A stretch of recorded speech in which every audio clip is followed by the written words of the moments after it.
Okay, everyone, we have on track one next a huddle on reimagining faculty beyond PhDs and tenures, an urgent and important topic that requires focused attention from all our stakeholders. This discussion will be moderated by Srikant Sastri. Srikant is the president of TIE Delhi and the chairman of IIM Calcutta's Innovation Park. He is also the co-founder of Crayon Data and the chairman of I3G Advisory Network. Srikant has also authored the book, The Ventilator Project, a 2020 bestseller and an inspiring saga of conceptualizing and scaling a business during the unprecedented crisis posed by the pandemic. Welcome, Srikant. Always a pleasure to see you. And over to you to introduce our speakers for this super session on reimagining faculty. Thank you, Nikhil. Always a pleasure to be at Harappa. And so let me kick this off by talking about something I heard just last evening as I was thinking about today's session. I got a message from some senior professors at IIT Kanpur saying, can you recommend to us names of people who could be good professors of practice at IIT Kanpur? We want 20 of them, and we've got permission to have 10% of our faculty strengths as professors of practice. So that was a fantastic coincidence in the lead up to the session today, where we're discussing how the world of higher education is changing and what's driving and the pace of change in the world around us that's driving experiential learning, and how that is now preferred by a lot of people compared to the traditional classroom or textual learning. And therefore, is there likely to be a shift away from tenured faculty and PhDs towards practitioners coming to teach? To discuss this today, we have a great panel. I'd like to introduce them one by one. Let me start with Aniha Brar.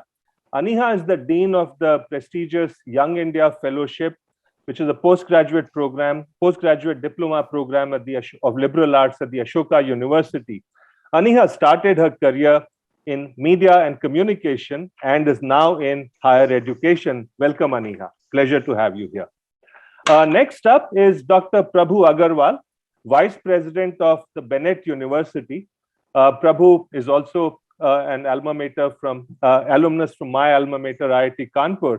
He's had a career spanning 3 decades in US and India, primarily in education, but I noticed he also had a 3-year stint as Chief Learning Officer at Jindal Steel and Power. Welcome, Prabhu. Next up is Shankar Vanavarayar. Shankar belongs to a 4th generation diversified business group headquartered in Coimbatore called the Shakti Group. After a stint with the group's textiles business, he got involved in education, and Shakti and the group run 20 educational institutions with over 30,000 students. Pleasure to have you, Shankar. Finally, Krishna Kumar, serial entrepreneur and CEO of EdTech company Simplilearn, global leader in professional certification training, particularly digital skills. I learned from Krishna that they've trained 2 million learners globally who have taken these courses till date. That completes our panel. Welcome, Krishna. I'd like to kick the session off by having a poll for the audience, and I'm going to request Devi, my friend, to put out that Zoom poll. The question for the audience is, in this fast-paced world, does higher education need more tenured faculty and PhDs or more practitioners? And you have 4 options: more tenured faculty, more practitioners, a good mix of both, not sure.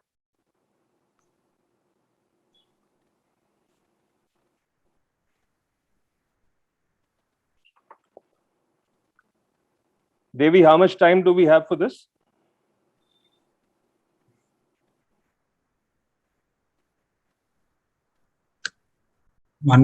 30 seconds. Okay, 30 seconds.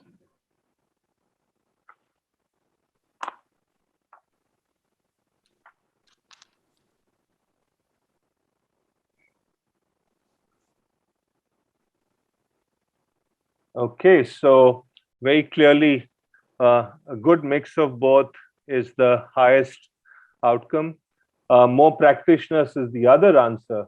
No one's really saying more tenured faculty. and there's just one person who says not sure. So that's from 45 people who took part in the poll.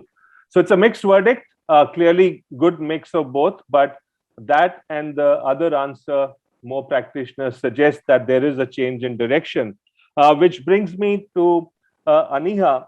You've been someone who changed direction. You started off your career as a television producer, and when we spoke recently, you made two statements. You said that not every filmmaker is a great teacher, but here you are in higher education. So what was the underlying thought in the context of today's topic when you made that statement and you made the switch yourself? Thank you, Srikant. It's very nice to be here. Actually, I think our larger context was not just about not every filmmaker makes a good teacher, but also vice versa. And this was in the context of PhDs and tenures, which is what the topic is. And to some extent, I think a lot of reimagination has already happened. So, most professional schools, most institutions that are trying to stay topical and relevant already have a big mix. And sometimes even a preponderance of practitioners. I myself did a master's in mass communication. So it was in that context that we also had tenured faculty, and we also, of course, had practitioners. I think it's virtually impossible to teach documentary or filmmaking without that. But I feel it would be a little dangerous to oversimplify the teaching learning process, because most educational initiatives should have at least some end goal. And higher institutions of higher education are often required to fulfill 3 or 4 goals. So it could be research, it could be placements and jobs, it could be higher skilling, knowledge production.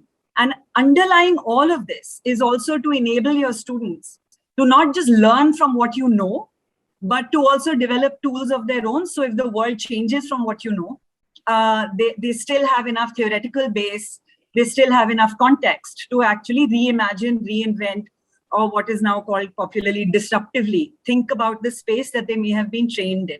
So to me, I think that's where I was coming from. We had excellent filmmakers who taught us, but teaching is its own skill.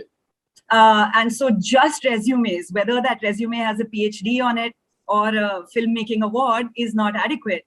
What is a person's ability to transmit knowledge, but still leave it open enough that it's not an apprenticeship to what you know?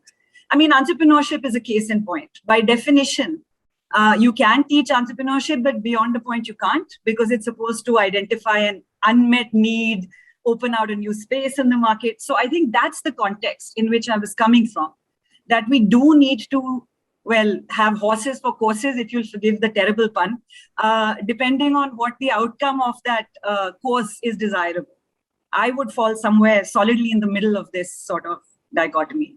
So when you say horses for courses, the automatic implication is that on the racetrack, you have different kinds of horses, and therefore you're backing the audience poll, which says you need a mix of both. You need different breeds of horses in that sense, which is a good segue for me to move to Prabhu. Prabhu and I had a great chat where, based on his experience in US and India, Prabhu, you spoke about a 3-tier model involving regular faculty, visiting an adjunct as the second bucket, and professors of practice as the third one. In the context of the kind of mix of both, all kinds of faculty that you need going forward, can you try and help us understand the roles that each of these 3 tiers play and what the ideal mix could be based on what you've seen?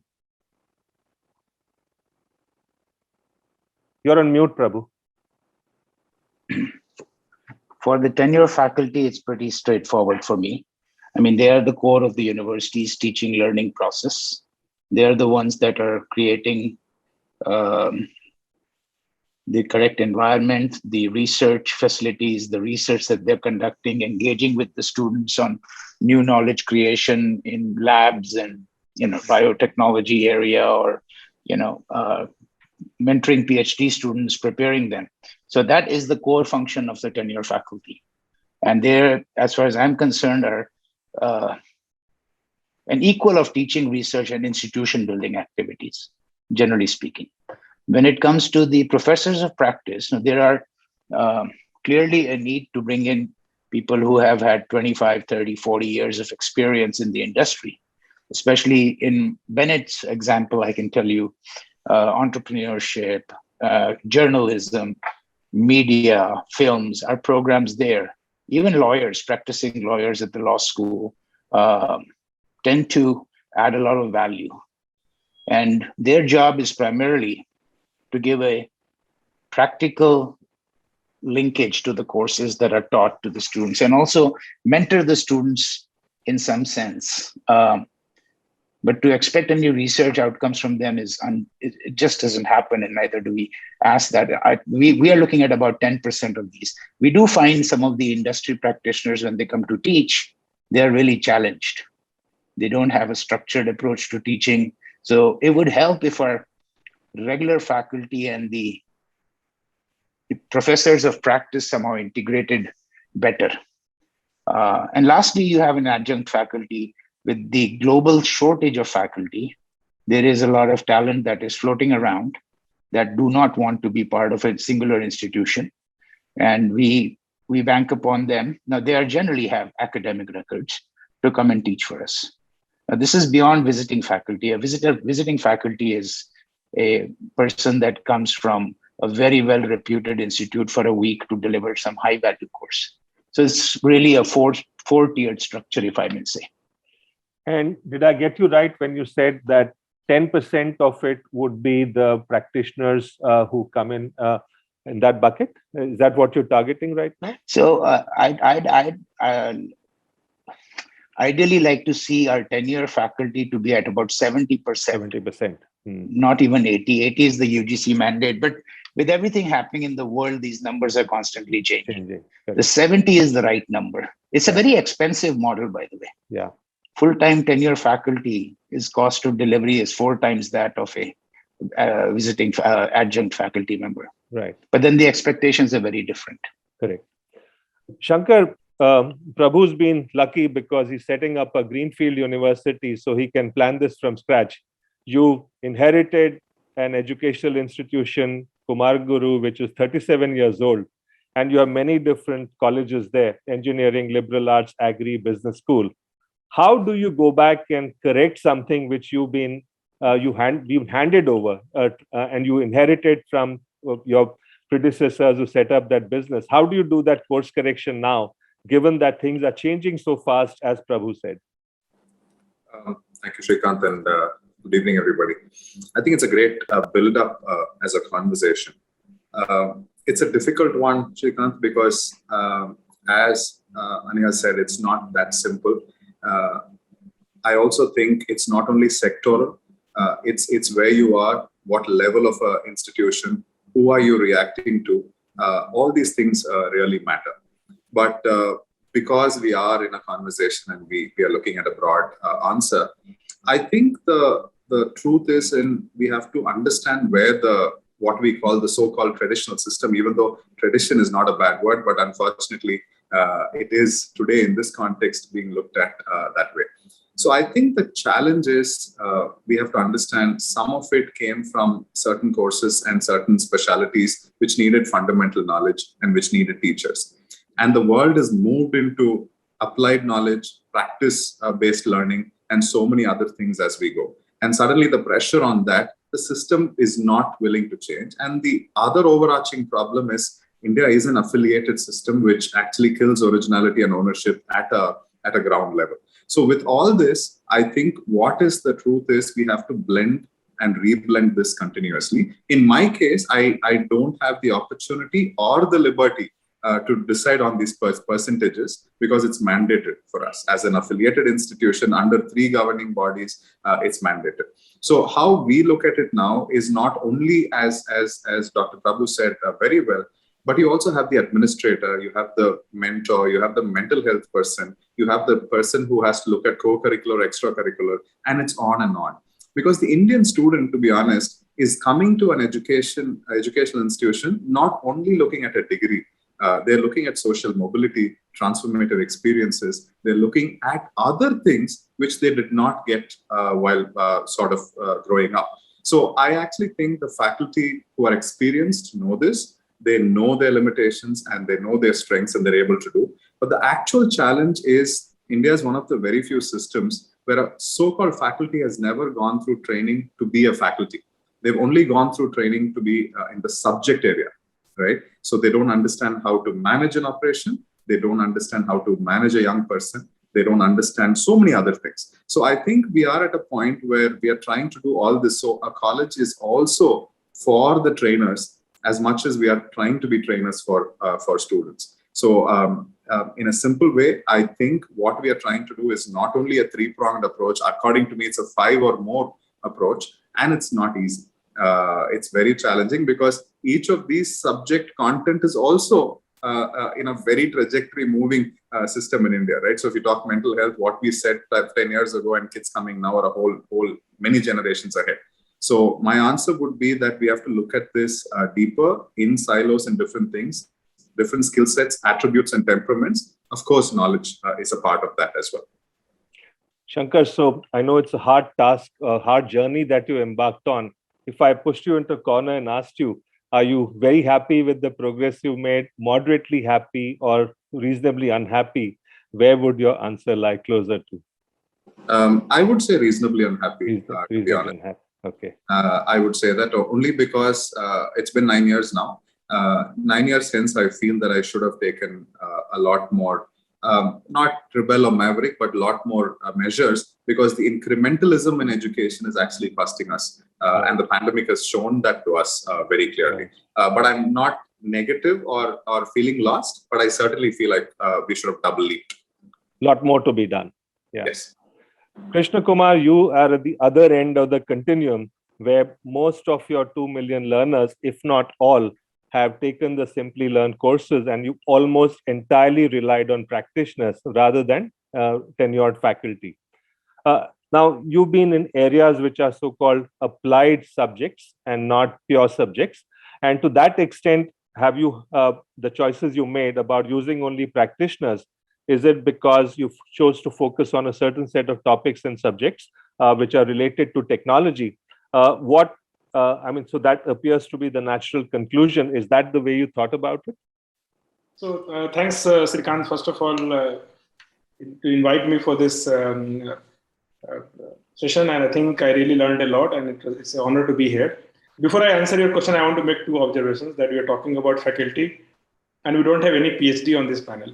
I think it's maybe unfair to people who are PhD and they look forward to doing that because they want to become. Prabhu is a PhD, very much a PhD. I didn't see Dr. Prabhu Aggarwal. Oh, yeah. So sorry. So I'm taking back that statement. I thought that we're introducing him as Dr. Prabhu Aggarwal. Okay. The second point observation that I wanted to make is that I'm not very concerned hearing Dr. Prabhu and Aniha and Shankar, because universities start doing applied learning. What will we do?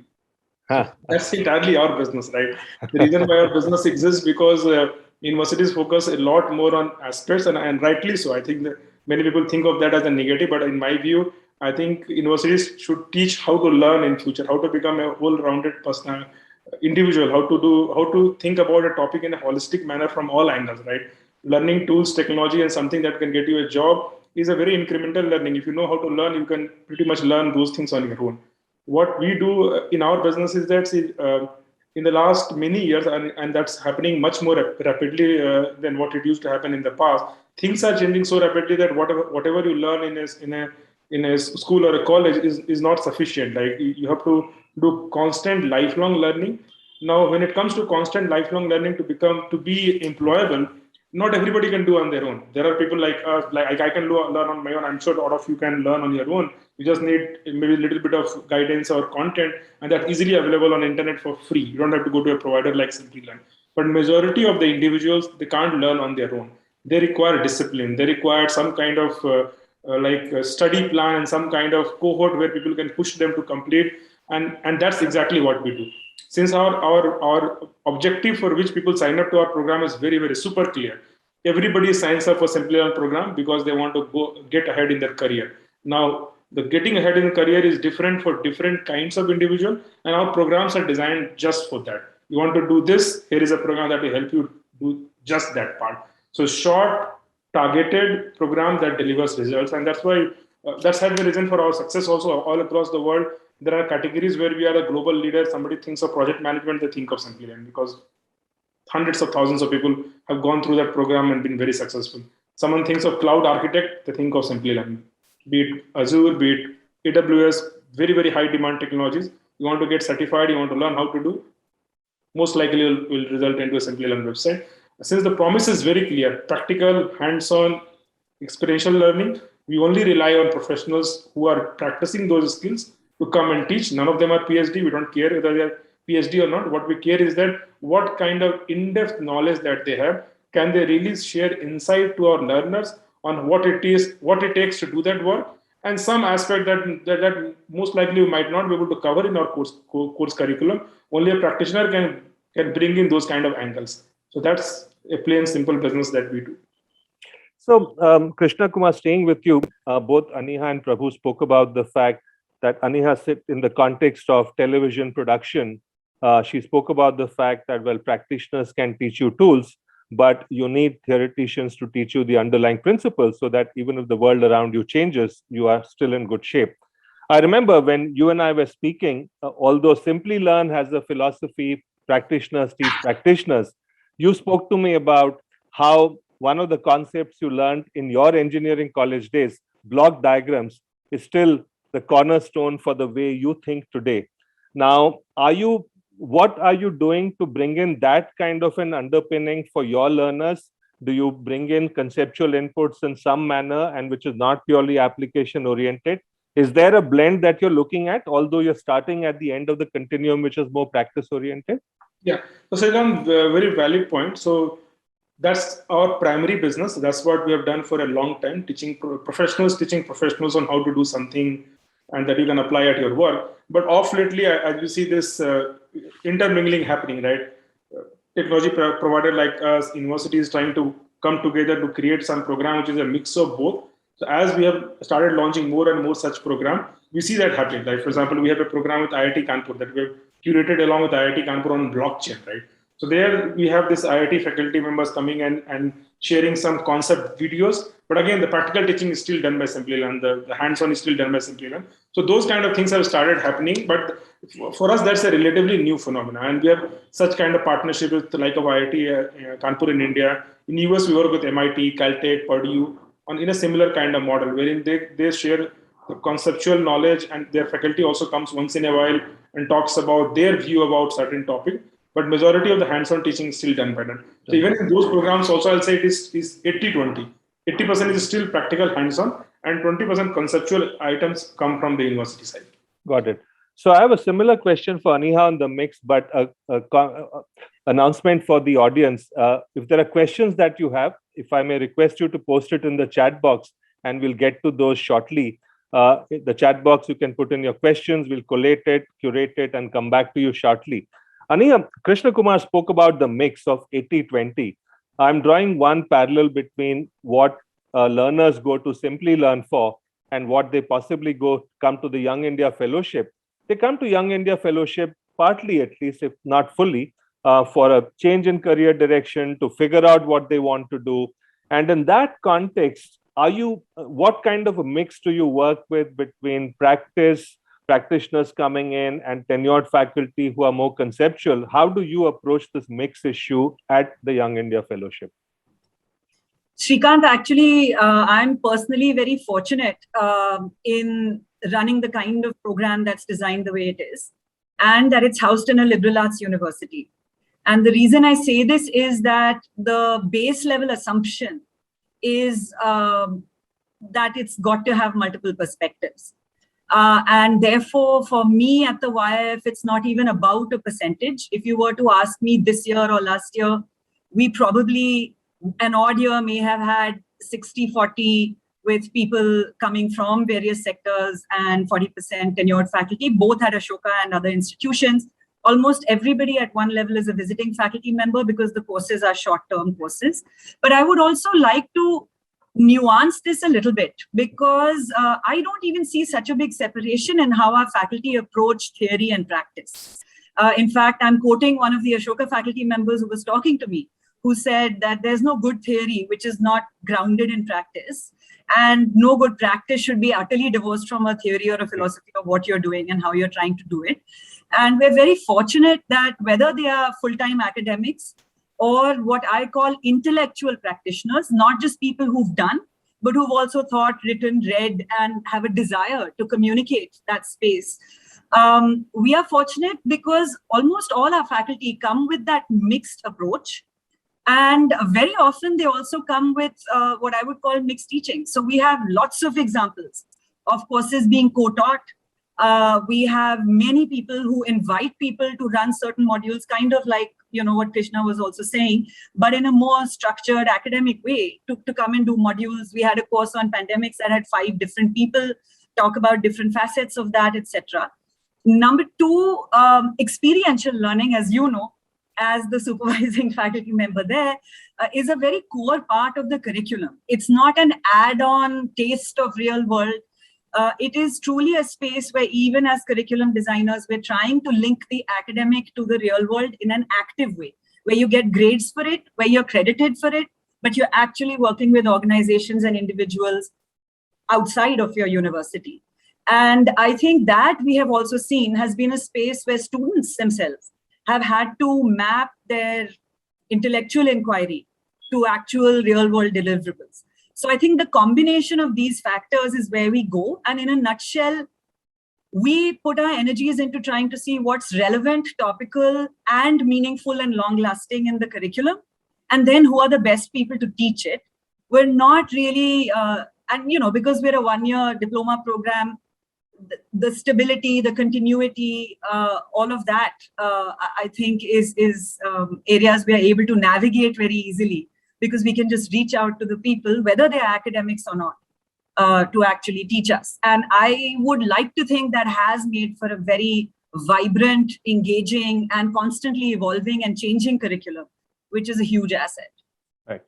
So the other angle, cost is obviously an important aspect when you look at the blend of tenured faculty and practitioners, and Prabhu alluded to it earlier today and spoke at much greater length when he and I were chatting earlier this week. So Prabhu, I remember you saying that when you were the associate dean running a program for working professionals in the US, you spoke about the pressures you faced, the 2 kinds of pressures. One, the university leadership wanted you to reduce the cost of delivering education courses by bringing in visiting faculty.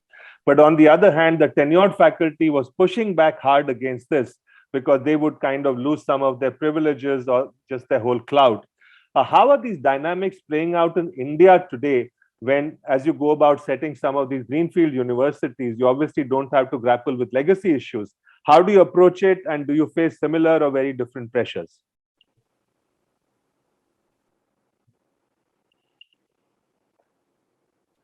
It's a good question. That's a good question. Now, I would say that if you tried these at some of our national institutes of eminence, you're going to find a huge resistance to change. I mean, the faculty senates will not let this fly very easily. I mean, like you got a message today from IIT Kanpur, my alma mater, for 10 professors of practice. I'm sure there would be all kinds of voting rights restrictions on these people. They will be contractual. They will be for 1 year, fixed term. So that is the environment in which the Indian ecosystem is playing out. In a private university, it's a little different. There's a lot more flexibility that we have in terms of, we're trying to build a faculty-led university where faculty will take charge of hiring new faculty, promoting new faculty. So all those decisions are being done by faculty. But from a cost perspective, from a business model perspective, those decisions generally will come down from the top, looking at what are the best financially sustainable models. So that's true. I don't know if I've answered your question.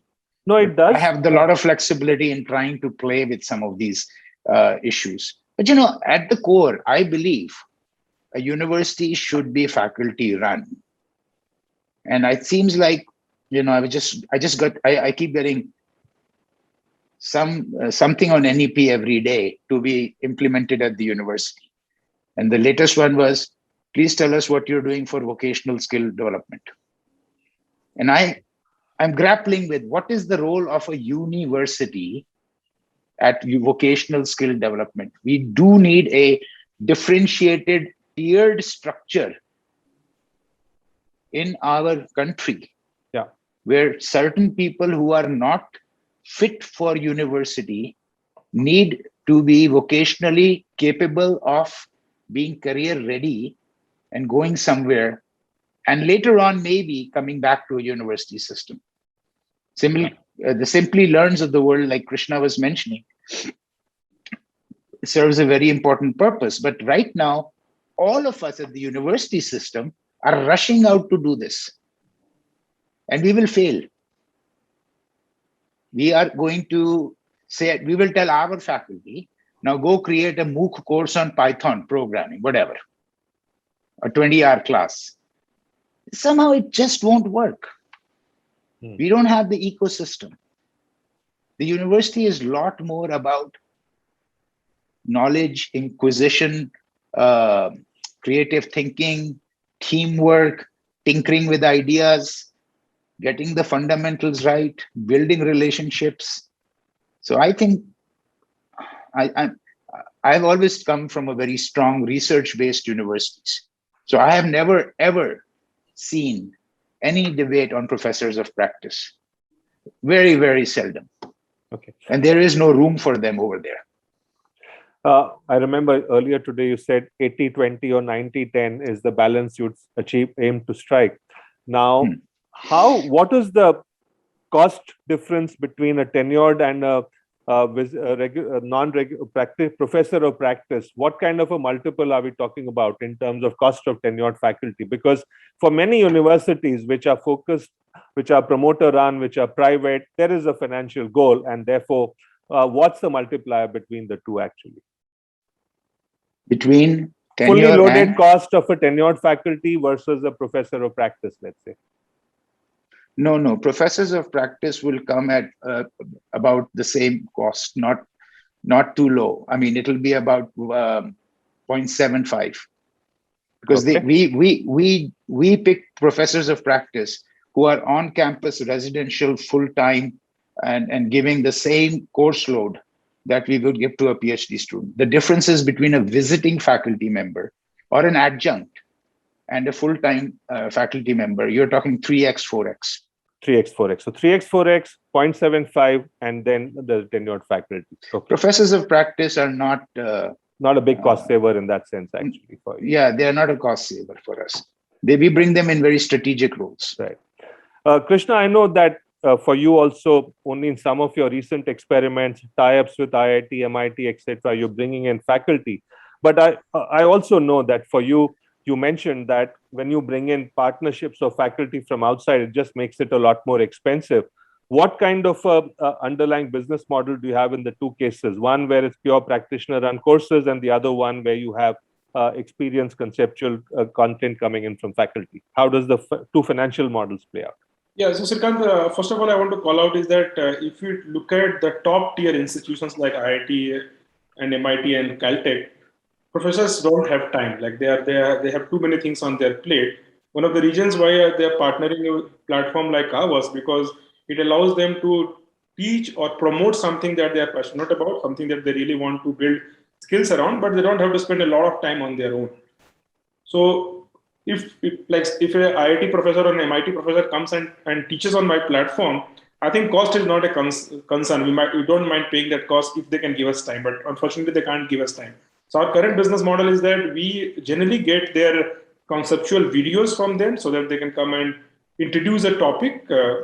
But majority of the live teaching that we do, and that's the unique value proposition of Simplilearn platform, that is not a recorded video that you come and play. Those kind of videos are available on plenty of many platform. Here you come and learn live from an instructor along with other students who are learning the same topic as you, and you learn by doing.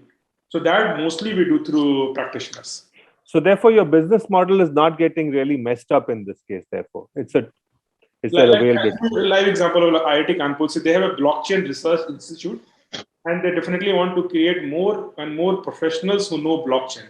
Now, if IIT professor wants to teach and they want to teach on campus or even online, there is a limitation, right? If they partner with somebody like us, we can teach thousands of such people online and take very little effort from their side in just making sure that they have an academic oversight on the curriculum that we are teaching. They review the way we are teaching the topic, the way we are introducing, whether all those things make sense or not. But practical day-to-day teaching is all done by us. Got it. Shankar, how much of the regulatory or policy issues do you encounter when you want to make changes? In your case, there is an affiliation issue, then there are UGC guidelines. So how much leeway do you really have when you want to bring in changes or want certain kind of flexibility? And I remember you spoke about a recent example when you tried to set up a data science curriculum. And if you can kind of walk us through your experience during that, that would probably bring it alive. Srikant, this is truly a Pandora's box, to be honest. But I'm going to sound as positive as I can. I think we are in most exciting times. I am sort of, you've put me in a box with the 3 other panelists, and people ask us those questions about YIF, about what's the new university and why can't you do what Simplilearn is doing, right? So I think the fact is that there are still opportunities. I want to be, as I said, optimistic, but one must understand that what the course is called, what the course contents are, who teaches it, how I operate it, who I can take in as a student, how much I can get as a fee, and much more is regulated, right? So there are these extraordinary limitations, and the example of the data science. So we were very clear what we wanted to do. We wanted to do, because data science is emerging. It is not, of course, it is rooted in foundation of things, mathematics, statistics, and build on. We were ready with a fantastic curriculum. Thankfully, the university said, okay, give us something. But finally, we got input saying you can offer only this. And we found somebody fantastic who has, thankfully, a PhD, who had an MBA, who had a great degree from Delhi University, AC Nelson, Deloitte, blah, blah, blah, right? But finally, guess what? I'm taking him as dean, but I can't technically show him as dean. I can't show him as faculty. I can't accredit him as somebody part of the system. So he's like an operational manager for it, because I see where this is coming from. I see, and I worked in industry, and I've heard about the license Raj as an idea. It comes from a regulatory framework to ensure certain things. And to be very honest, while I sort of crib about it, I must say the quality ecosystems of NAC or NBA or so many other things in India has brought in quality into the system.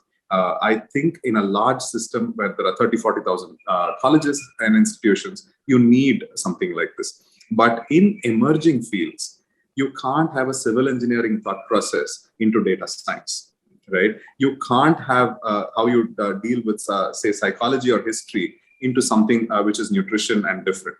So we face challenges because I think there is an easy way where one sort of a framework matrix is applied across board, right? We are top 100 in NIRF. So what I think India has to move into is evolving frameworks, geographically relevant, looking at what sector, industry, and the student profile that we are looking at, and also a financial model that makes sense for that. We can't make the entire system expensive. We can't make the entire system as practice-based. We can't make the entire system even as English for that matter, right? So I think there are lots of problems, but somebody like us we always know we are a train. We can't take off. We always have rails. We can go to different destinations, but we play in that game, right? So we're finding innovative ways, but it's costing us time and it's costing us opportunity. So I only wish if some of these things sort of got liberated, the change mechanism will be fantastic is what I would think. Today we are innovating, and sometimes we are also trying to see how we can manage the system. Ideally, I don't want to be in a place like that. So I liked your statement. We can't take off like a plane. We have to stay on the rails as a train.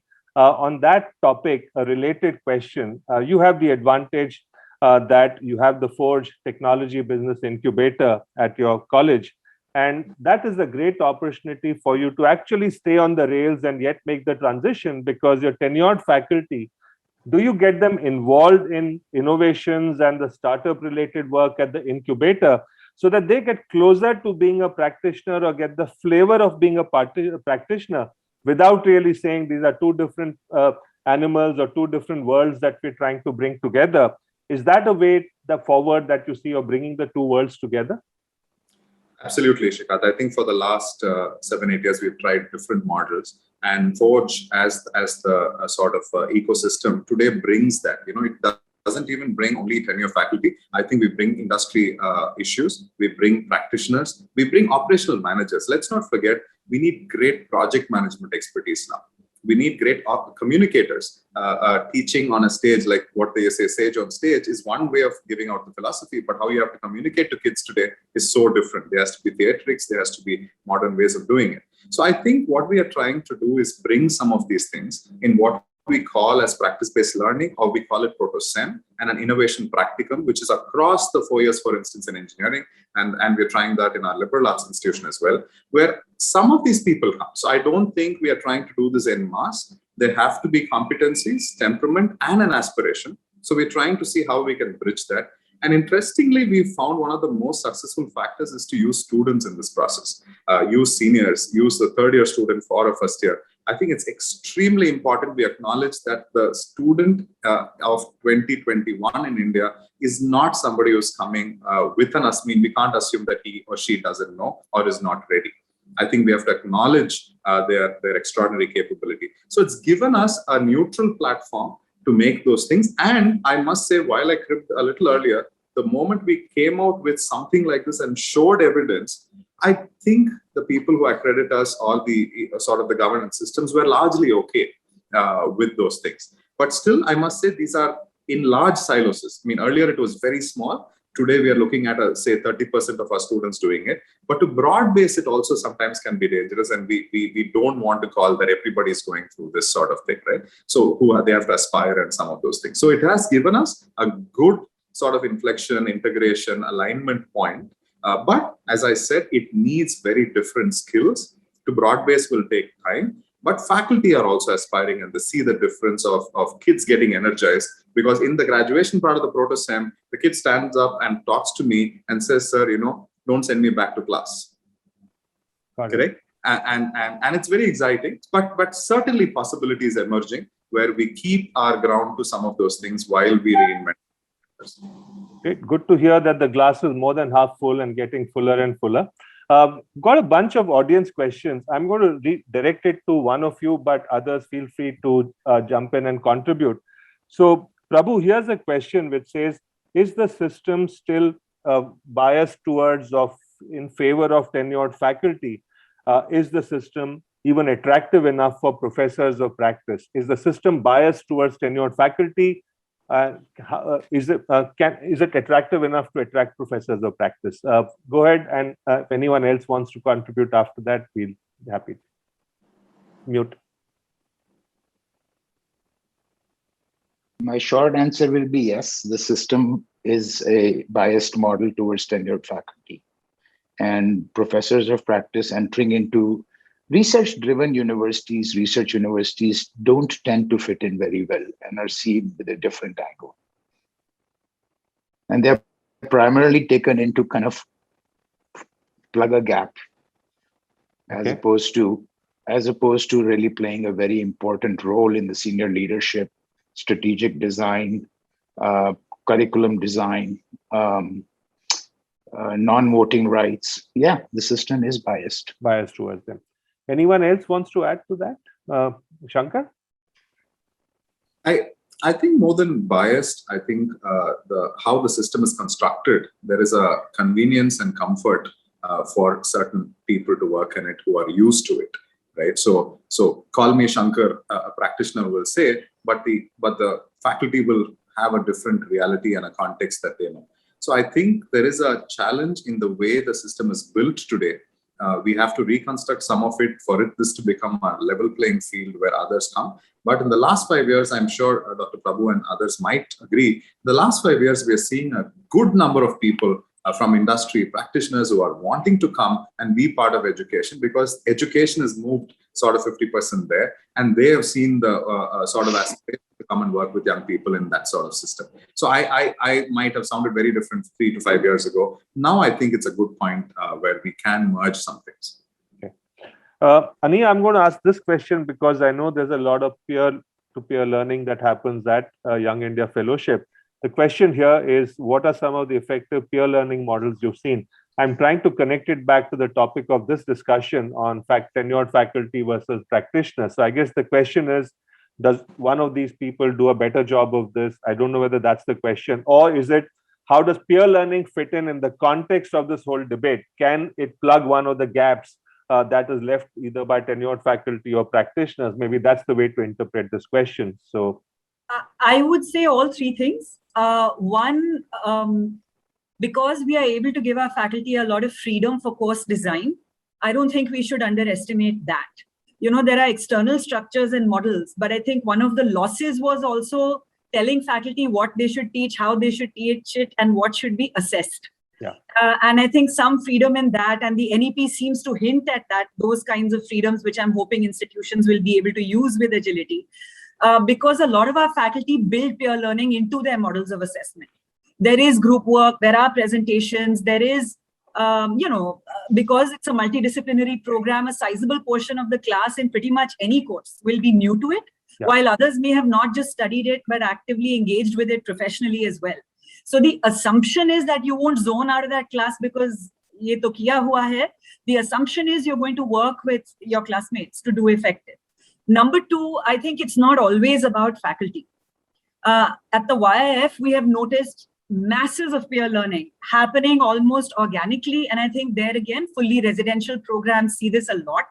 And even when I think back to earlier years, for friends who were in residential programs, whether they were in tech schools or other kinds of courses, a lot of peer learning happened offline if people were either engaged on the same project or were even engaged with non-academic interests that were shared in common.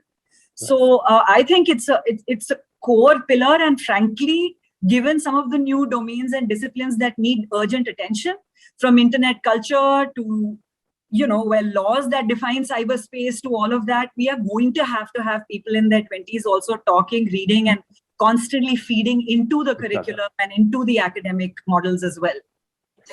Krishna, your Simplilearn is entirely online, entirely practitioner oriented. How does peer learning happen, if at all? Is that a way in which learners learn from each other? Do you facilitate that? Hard to happen organically, right? Yeah. So Srikant, I think indeed that's one of our key, I'll say, platform features, because it's a cohort style of learning. People join the cohort. So we have these forums or within the class also, right? We advise all our faculty who teach. So our model is that there is a faculty who comes and teaches, who are the practitioners, and we have teaching assistants who are all full-time Simplilearn employees. Okay. So the objective is to ensure that they engage the class and make sure that people are also learning from each other. We also sell this as one of the, I'll say, reasons why somebody should sign up on our program, because you not only learn alone, you learn with people who are studying the same thing as you. So in class interactions become more and more richer. Right. Okay, we are in the final 2 minutes or 1 minute. There is a link that it's there in the chat box where I'm going to pose a question, and everyone in the audience is welcome to click that link and post their views. Name one subject or more in higher education where you think more practitioners are required in lieu of tenured faculty. So if the panelists can also click it, it's the harappa.padlet.org link. If you click it, it will take you to a wall where the answer to this can be put out. Everyone can put in an answer, and we can see some of the answers which are already there. Name one subject in higher education where you think more practitioners are required in lieu of tenured faculty.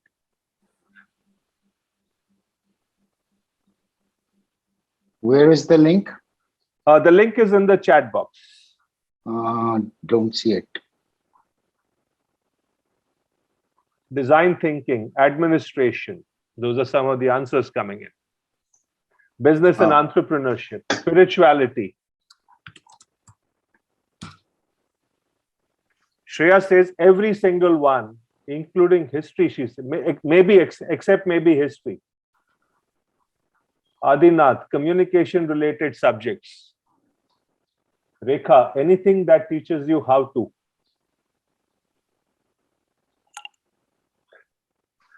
Okay, so there's a good responses coming in, not really surprising, except I'm intrigued to see some of these which say that every subject, practically every subject, can be taught by practitioners. So clearly very, very diverse views, as was the panel today. So I'd like to end by thanking the 4 wonderful panelists for a great conversation.